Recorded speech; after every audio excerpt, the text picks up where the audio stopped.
Well, we want to live in a world that we can all enjoy and that is well looked after for our future generations. Creating this world can start at home. So for Climate Action Week this year, we are going to focus on sustainable homes and gardens. So what's this week going to look like? Well, today we're going to be using our imaginations to inspire us to create a future that is better for us and our planet. Tomorrow, we're going to be looking at how we can use engineering to help us create sustainable homes. Wednesday, we're going to be looking at ideas and inspiration for how to design a sustainable home. On Thursday, we're going to be looking at how plants can help us manage the effects of climate change around our home. And on Friday, we're going to be having an assembly like we normally do to share all of the amazing work that you've done and talk about what we've learned. And as always, we've got lots of brilliant people joining us today and through the rest of the week. And I'll introduce her a little bit later, but I'm really excited today because we've got a wonderful author named Cindy Forde who will be joining us, and I'll be introducing her to you just a little bit later this morning.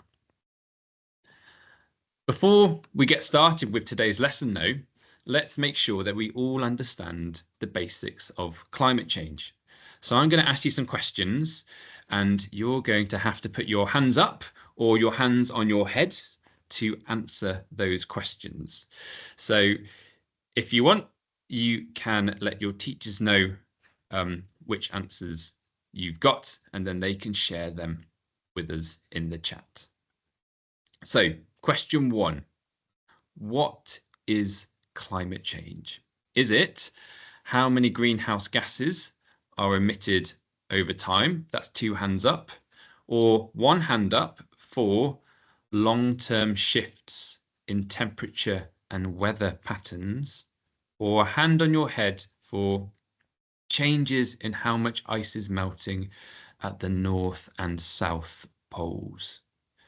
So, what do you think climate change is?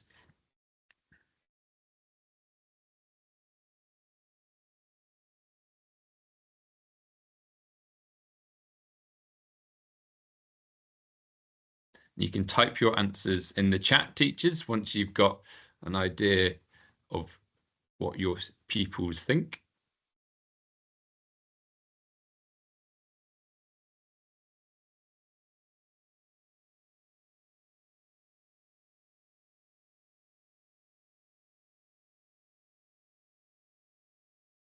So I'm seeing lots of answers flooding in. There's a mixture of a few, but I think quite a lot of people are saying long-term shifts in temperature and weather patterns. That's 1 hand up. And well done if you said that. Yes, that is what climate change is. Now, the current climate change is driven by greenhouse gases in our atmosphere, which is what the first answer is saying. And a result of climate change is that there is ice melting in the North and South poles. So they're all linked to the question, but climate change is a long-term shifts in temperature and weather patterns. Okay, next question. What are greenhouse gases? 2 hands up if you think they're gases that can absorb heat energy that is emitted or released from the Earth's surface and then sent back down or re-radiated, sent back down to the Earth's surface, causing the Earth to get warmer. 1 hand up if you think they are the most common gases found in the Earth's atmosphere, or a hand on your head if you think they're gases that reflect the heat energy from the sun back out towards the sun, and they prevent that heat energy from reaching the Earth. What do we think greenhouse gases are? 2 hands up if they trap the heat in our atmosphere, causing us to warm up. 1 hand up if you think they're the most common gases found in the atmosphere, or hand on your head if you think they reflect the heat energy back out to the sun. Well done. I'm seeing loads of 2 hands up. Yes, you are bang on. They're the gases which trap heat in our atmosphere and cause our planet to warm up. The most common gas in the Earth's atmosphere is nitrogen. Most of our atmosphere is made up of this gas, but that is not a greenhouse gas. And if you were thinking about the final one, hands on your heads, if the gases reflect heat back out to the sun, then that causes something called the anti-greenhouse effect. And we can see that on some places. One of those is the moon of Titan, which is one of the moons of Saturn. Okay, next one, true or false? Greenhouse gases are bad. If you think it's true, 1 hand up. If you think it's false, put your hand on your head.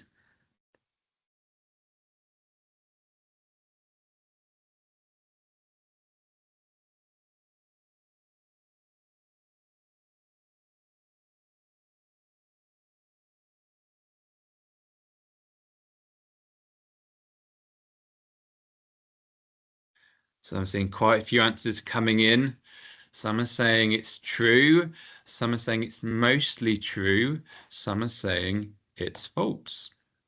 Well, it's a bit of a trick question, really.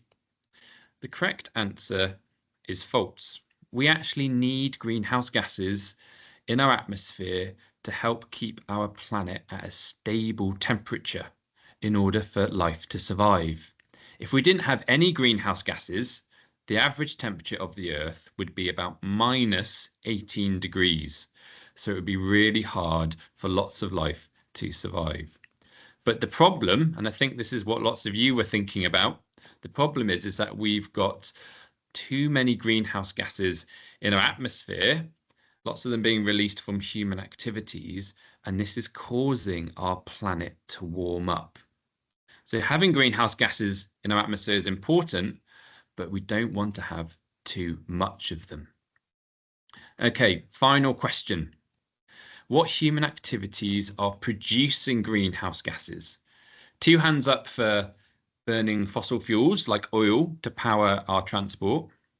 1 hand up for burning fossil fuels like coal, oil, and gas to power our homes and businesses and industry.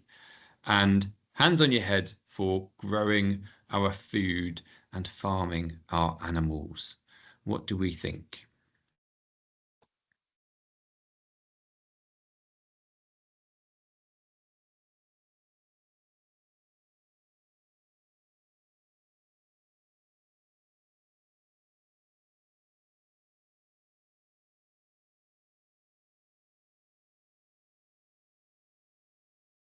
Well, we've got some very clever people joining us today.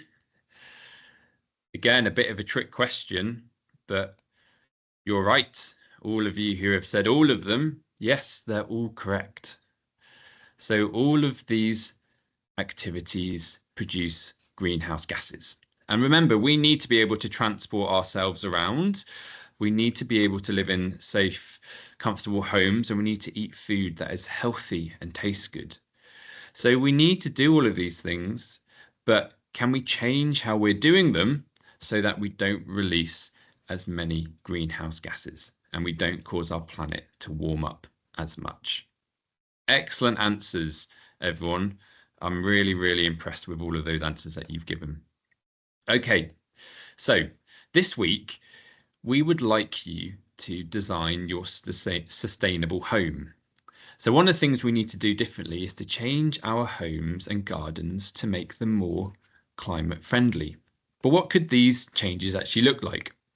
So this week you get to design your sustainable home, a first step to imagining a healthy, sustainable planet for everyone and our future. And the resources for this can be found on our Climate Action Week webpage. Now, we want you to send us your designs to education@keepscotlandbeautiful.org, and you could win this selection of amazing books, one of which we're going to be speaking about today. And these books can help you learn even more about the amazing future we can have and the people who are already making this happen. The deadline for the competition entries is Friday, the 4th of October, but any designs sent in by 3 p.m. on Thursday will also be included in our assembly on Friday. So if you're able to get them to us by 3 p.m. on Thursday, then hopefully we'll be able to include them in our assembly on Friday. Now, to get you started on designing your sustainable home, we need to think about what our future could look like in a world where we have solved the environmental problems we currently face. And to help us imagine this future, we are delighted to be joined by Cindy Forde. So Cindy is a thought leader and a brilliant author with over 25 years experience. And she's going to be taking us through a really exciting series of things this morning. So that's all from me. I'm going to put you in Cindy's capable hands, and I'll be joining you a bit later at the end of the session. But Cindy, thank you so much again for joining us, and I'll hand over to you. It's just absolutely thrilling to be here with everybody. But Josh, I don't know why you think that you can sit in the back seat there, because in order to be able to imagine our wonderful homes, what they might look like, we're actually going to take a trip to the future. That's incredibly exciting, Cindy. Yeah, it is. But you're coming with us, so I don't know why you thought that you were not going to be around for the next few minutes. So it's really wonderful to be here, and I'm always happy. My job takes me into all sorts of places. I work with businesses and governments and all kinds of people. But when I sit in rooms like this gives me huge. These are the highlight of my day, really, because I know I'm sitting with the most important people in the world. And that is really what you are. All these wonderful schools I can see. That means that's you too, the teachers and the children, because you are the people who get to shape the future. What you teach in the schools and what you learn, all the children who are with us today, what you learn and what you decide to do with what you learn is what's going to make our world a wonderful place. And we know it's going to be wonderful because I could see from all the answers that you were given, you already know what our main problems are. And that's a really good thing. Once you know what's causing the problems, then you think, well, what are we going to do to fix them? You know how to find the answers. So Josh has shared some of the books with you today. There's my book. There's lots of wonderful books that have those kinds of answers in. But the more you find out about those, the more able you are to put them into action. And that's what this week is all about. So without further ado, we're going to get into action ourselves. Now, how do we get to the future? What are we going to have to do? We're going to have to travel across time, and we're going to have to travel across space. And that isn't quite as easy as it might seem, but I'm not so worried about it because I know I've got a lot of powerful people here. So we're going to have to power ourselves up. I hope in your classrooms, if you look around your classrooms and that classroom has suddenly transformed into a rocket and off we're about to go, but we've got to have some power. Now, to get across space, we're going to need rocket power. So who can make a really big rocket power noise?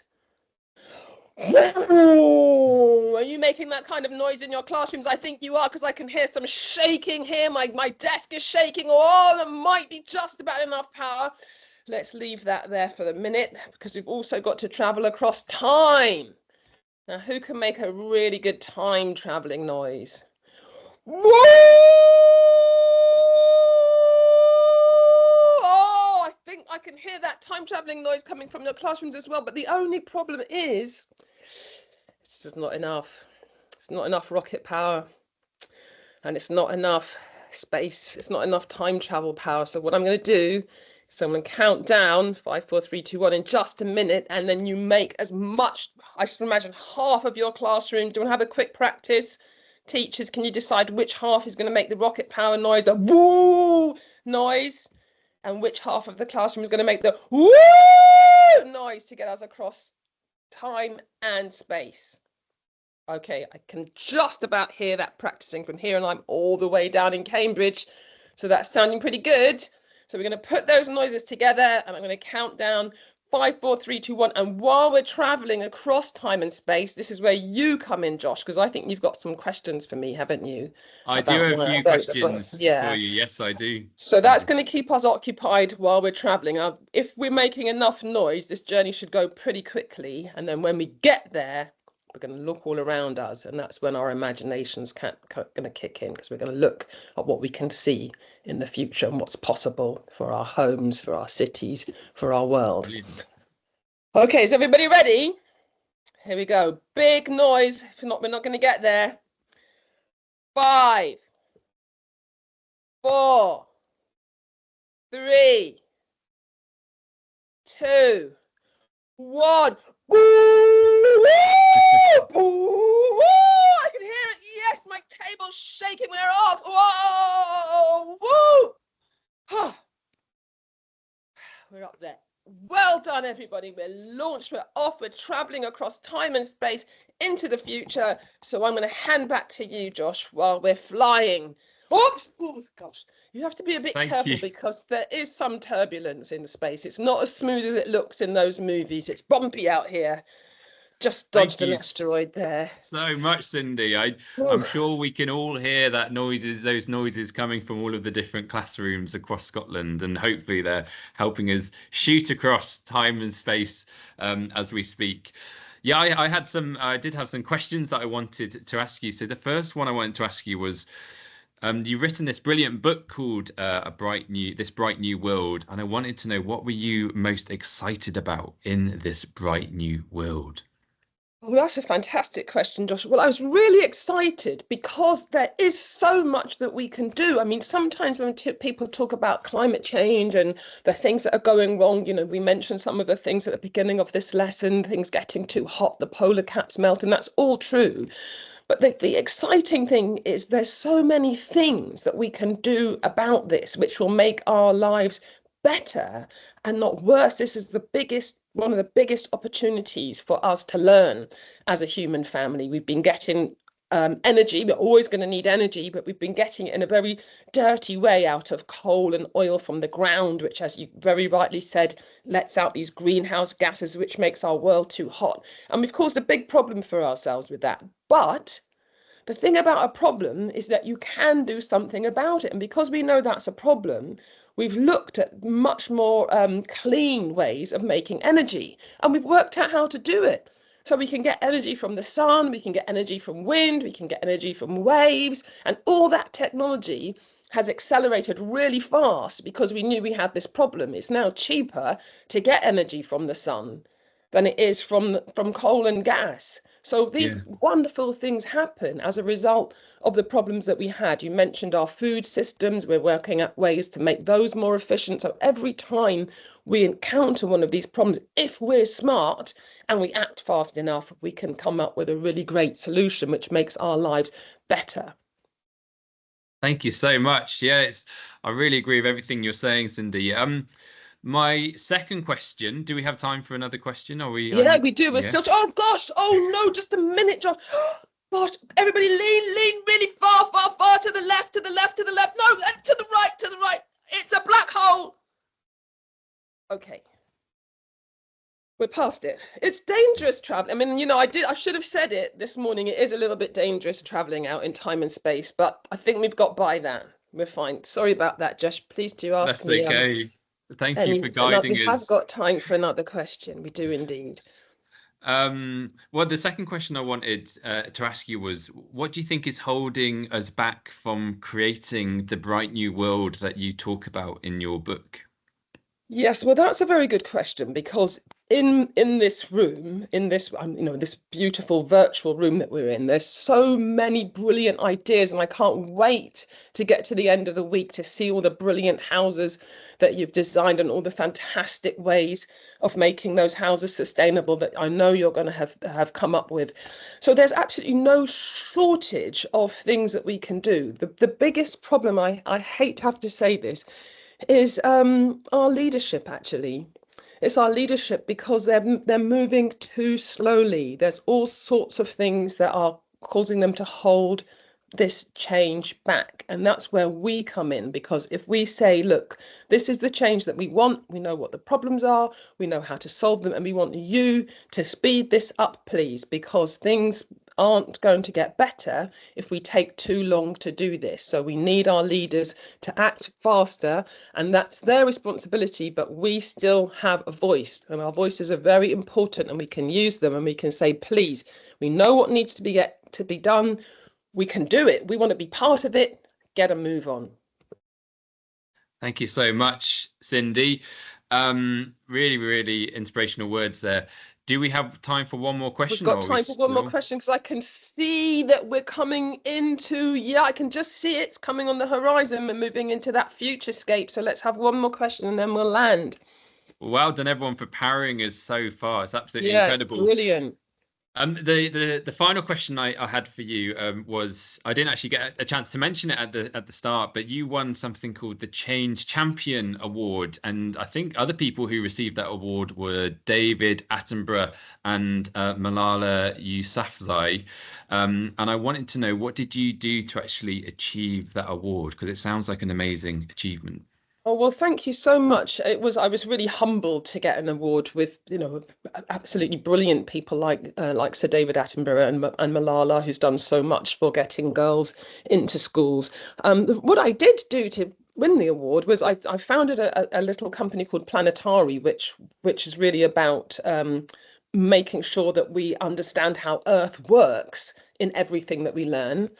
And I wrote the book that we're talking about today, Bright New World. And in that book, I put a special chapter all around why it's so important for girls to be educated and to take up at least 50% of the leadership positions on planet Earth. And at the moment in your schools, I'm sure that's brilliantly done. I think Scotland does a fantastic job, but there's countries around the world where women don't, and girls still don't get to school and still don't have a voice. Even if we look at our world leaders, there's a big conference every year called COP to solve the climate change, and there's 193 world leaders, and about 3 of those are women.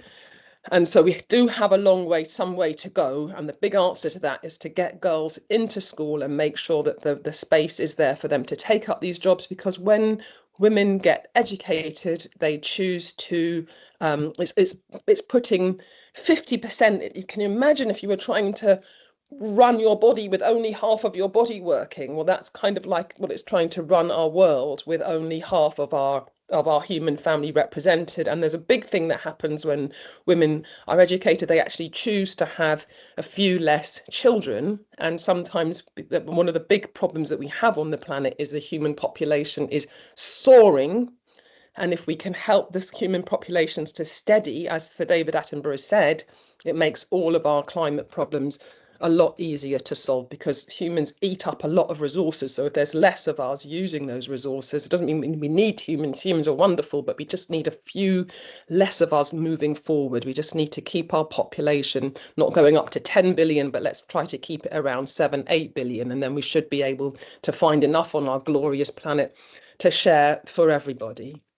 So that's why I won the award, which was really humbling, but they said that was a very important message to get out into the world. Thank you so much for sharing that, Cindy. Did anybody else bump? Has anybody else bumped? Oh, gosh. I think we've landed. We've landed in the future, Josh. Did you have a smooth landing where you are? I think I might have had a slightly smoother landing than you, but it's looking pretty incredible out of my windows at the moment. Yeah, it does look really. No, look at outside of my window. It's wonderful, isn't it? It's so nice. Look at that. Oh, wow. Isn't that fantastic? All sorts of things. Now, I wonder, this is the way that can you see out your windows, everybody, in our wonderful spaceship? Because this is where you come. Oh, look at that, vertical farms. I can see them, all the food. We've solved the problem of the food system. I knew we would do it, though. I absolutely felt certain. Oh, look at the ocean. Look how beautiful the ocean is now. All those beautiful creatures have come back. They were endangered, you know, those are vaquitas. We nearly lost them, but they're back. They're back with us. This is fantastic. Oh, that's great. I know what's happening here.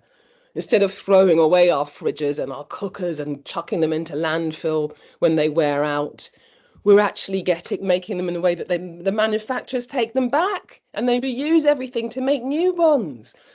But I can see things outside the window. But what I'd really love to hear is from you guys. What do you think is going to be happening in our future? What are the most important innovations that we are going to make, that we're going to see? I know we're talking about building our houses and our cities this week. So would you like to tell me some of the things that you can see or that you think that you would like to see in the future in this wonderful world that we've stepped into? So that's a wonderful invitation from Cindy there. So teachers, please collate some questions from your students so we can ask. Collate some answers from your students so we can find out what it is that you're looking for. But also, if you have questions that you would like to ask Cindy as well, then please very welcome to type ask. them in the chat as well. It can be things that you can see. It can be, oh yes, that's right. We're definitely using more electric cars and vehicles. I want to make a point about that because I'm so glad to see that we're doing that, and less litter and rubbish. But with the electric cars, we haven't just got to change to electric cars. We've actually changed our whole transport system because we thought, God, this is ridiculous. We have these cars sitting in our driveway almost all day long. Maybe use them an hour a day, 2 hours a day if we go on a long drive, a bit longer, but most of the time we're not using them. So instead of everybody having one car, because even if everybody had one electric car, we'd still have to find a lot of resources to build those cars, and particularly what we were using in the batteries. So we decided to have what we call autos, which are cars that when you need one, you call one up. And so everybody can share these cars and they come quickly. Some of them have drivers, some of them are driverless. But instead of everybody having one car each, we share all these cars around. And we've got fantastic bus systems and train systems. So we just don't really have that much traffic on the road. And we use far less resources because we don't need to build the car for everybody. We thought, gosh, that was a bit silly. So we stopped doing it.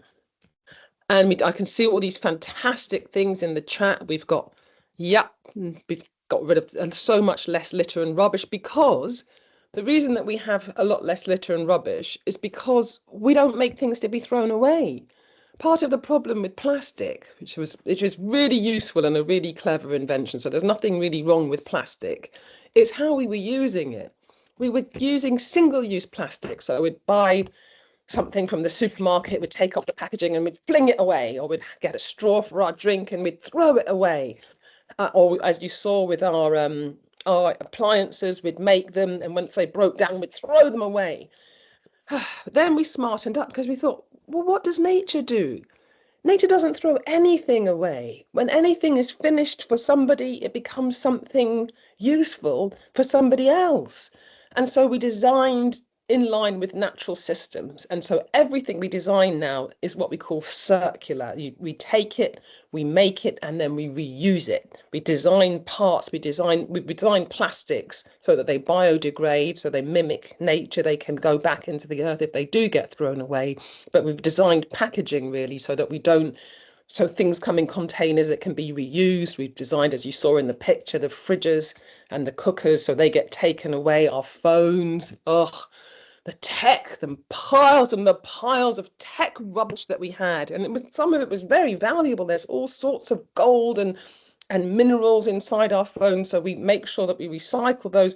But it's the phone companies, it's their job to do it. When our phones have got a bit old, we can either upgrade the system without changing the phone, or give the phone back to the companies, and they've had to take responsibility for using those materials again. So that's made a huge difference to rubbish and litter, because we just don't design things to be thrown away anymore.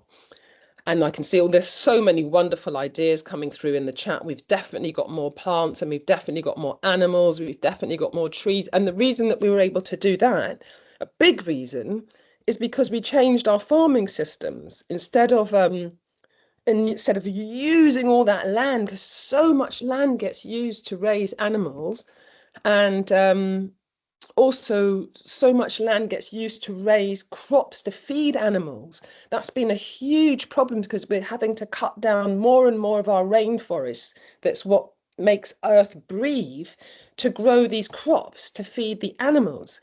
But we've worked out ways of creating food. People did decide, you know what, maybe we don't need to eat quite so much meat. So people have cut down on the meat that they're eating. Some people decided, look, I'm just going to go completely vegetarian. But other people said, well, no, we do like our meat. And so we found ways of making meat that are either, some of the meat is, it might sound a bit icky, but it was a big important solution. We grew it in labs. We kind of reproduced meat without having to farm animals.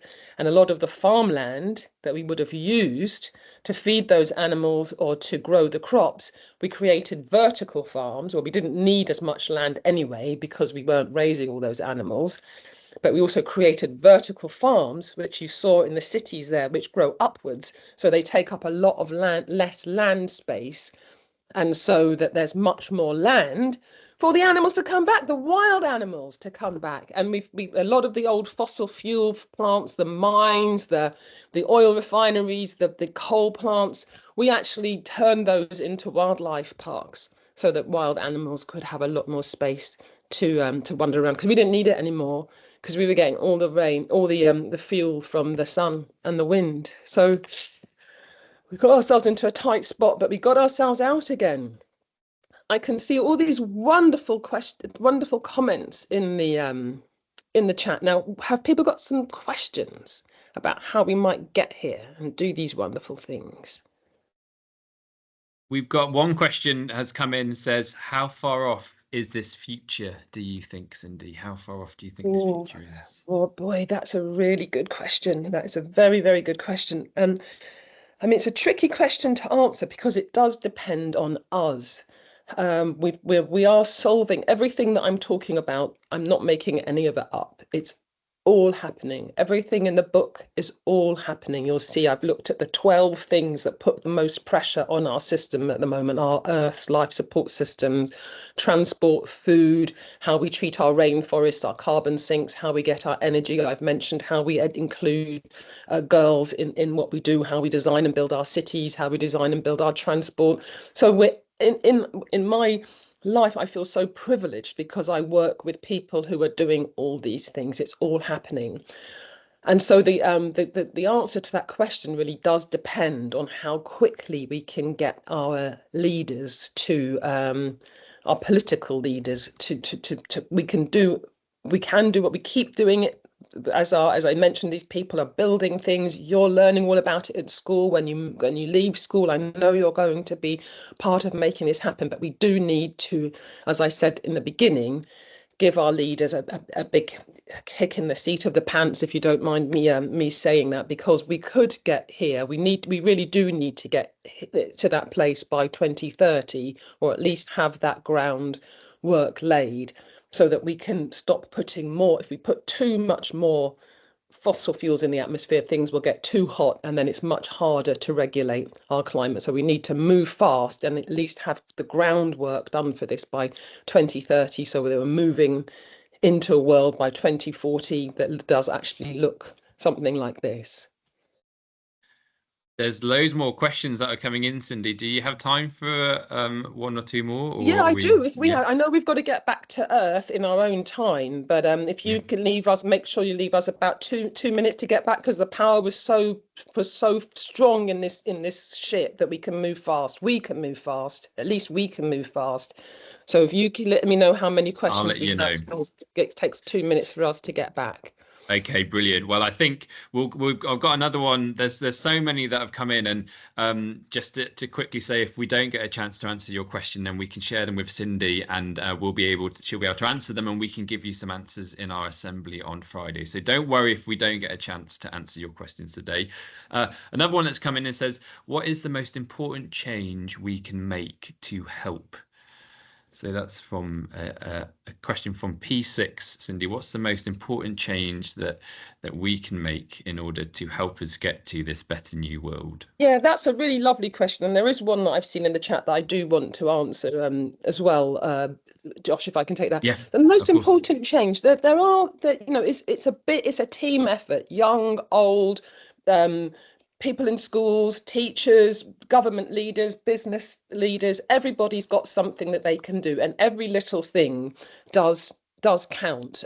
So if you're in schools and as individuals, there are things that do make a big difference. It might seem like a small thing, but one of the biggest things we can do is really is looking at our food.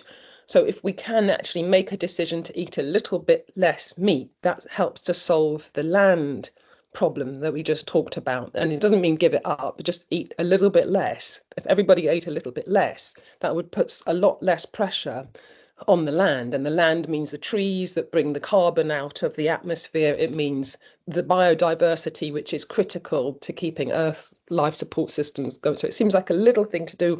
Maybe I won't have that sausage, maybe I won't have my 4 sausages, I'll have 3, and I'll have some lovely, another kind of protein to make up for it. But food, what we eat, does make a big difference, and where our food comes from makes a big difference, because a lot of food is flown from a very, very long distance, so it can create a lot of emissions. So if we try to eat food that's grown in our local area, then that can help with that. Also, how we travel is I know you all know this already, but if we can try to cut down on the journeys that we take that do create emissions, like if we can walk and cycle to school if it's safe, that really does help. If we just, when we go on holiday, everybody loves to go on holiday, but it's good if we can think, hey, maybe we don't need to fly so far, we could take a shorter trip, or we could take the train. Those things in our daily lives do make a difference.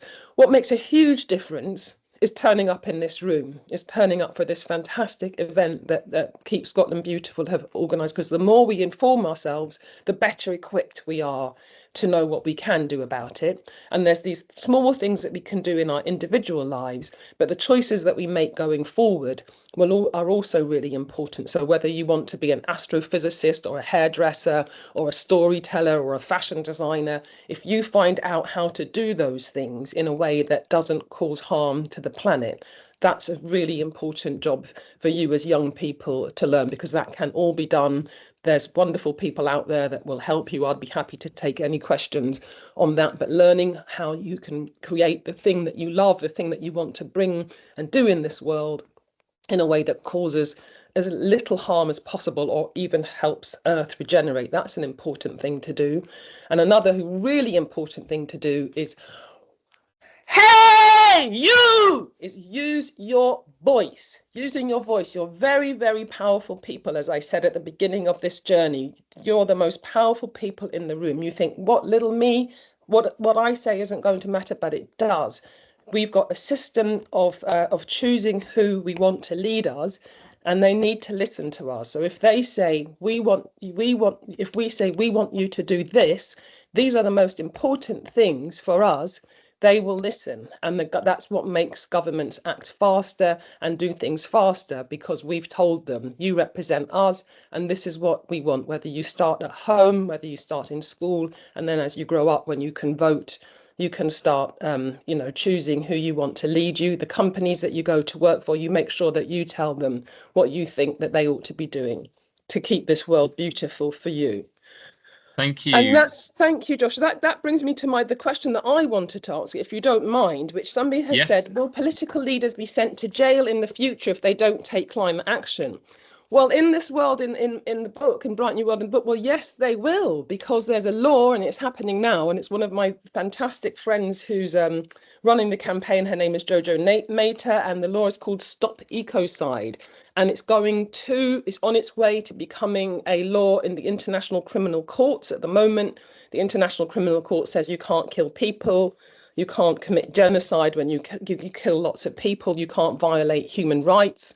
And there's a law that's come on its way saying you can't kill large-scale ecosystems. So if we've got governments that aren't taking action to stop that happening, or if you have fossil fuel companies that are destroying the places like the North Pole or places in the Amazon, big food companies, they're going to be taken to court. And it's not just their companies, it's them personally. So the laws will change to make harming the planet that keeps us all alive. I don't want to see anybody go to jail for that, but I hope that will make them wake up and stop doing the things that are causing the problem so that nobody has to go to jail. Sometimes you do need legal instruments, the law, to tell people we don't accept this anymore. This isn't okay for our world anymore. And that's what that law will be doing. And then it is on its way to coming to being an international law. And I hopefully within the next 5 years, we'll see that in place.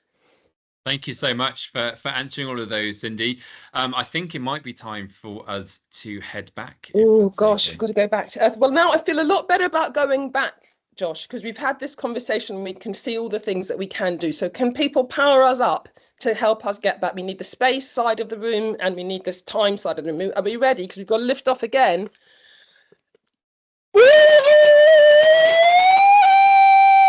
I can't hear it. We're still stuck in the future. Some people might want to stay there, but I need to go because I've got to go and talk to somebody, some other children. Help me get back. Come on. Oh, that's better. That's better. That's much better. A lot more noise and we're back. We're back traveling through space. Well, it won't take us too long to get back this time. Hopefully it won't be as... Oh, it is bumpy. Oh no, there it is again. Everybody lean to the right. Lean to the left. Actually, no. It's the black hole. I've had an idea. What's stopping us? What do we do with black holes? What do black holes do? They suck things away. Things that we don't want, things we don't need anymore. How about if we think of all the things that are holding us back from having this bright future? How about if we think of all those things and we throw them into the black hole? Let's put that black hole to use. So what are we going to throw in the black hole, people? I'm going to send countdown 5, 4, 3, 2, 1, and we're going to throw it into the black hole. If you want to type what you've thrown in the black hole in the chat, or who you've thrown in the black hole, hopefully it's not a person, but it might be into the black hole because there are some people out there that are stopping us. Okay, 5, 4, 3, 2, 1, whoosh! Let it all go. Let it all go into the black hole. All the stuff that's holding us back from having the world that we want. There. It's gone. Oh my goodness, look at what got thrown in that black hole. Single-use plastics, rubbish, litter, wet wipes, rubbish, plastic, old toys, gas-guzzling cars, single-use plastic, pollution, people who litter. Oh, politicians, some politicians got thrown in the black hole. Oops, cars, nasty, weapons got thrown in. You know what? That would help a lot if we got rid of all those things. Fossil fuels, plastic, rubbish in the sea, pollution, over-farming, cutting trees, no equality, bombs. They're gone. We've landed. We've landed back in 2024. And we've landed back on September the 23rd. It's 10:14. And we're ready. We've talked about how to do it. We've got rid of all the things that are getting in our way. And we're ready for a fantastic week building a bright new world. Thank you so much, Cindy. I'm sure I speak for everyone for thank you for sharing just that wonderful session. I've absolutely loved it, and I'm sure that all of our students have loved it as well. So a big thank you to you there. I'm just going to take control now and just share some slides just to bring this session to a close. So hopefully you can see my slides. Now, what we would like you to do now is we hope you feel inspired by these amazing visions that Cindy has given us for a sustainable future that we can all share. So your next challenge is to complete our word search and key concepts activity. And this resource can be found on our Climate Action Week webpage. along with, and if you can have a go at this, along with the resource for designing your sustainable home.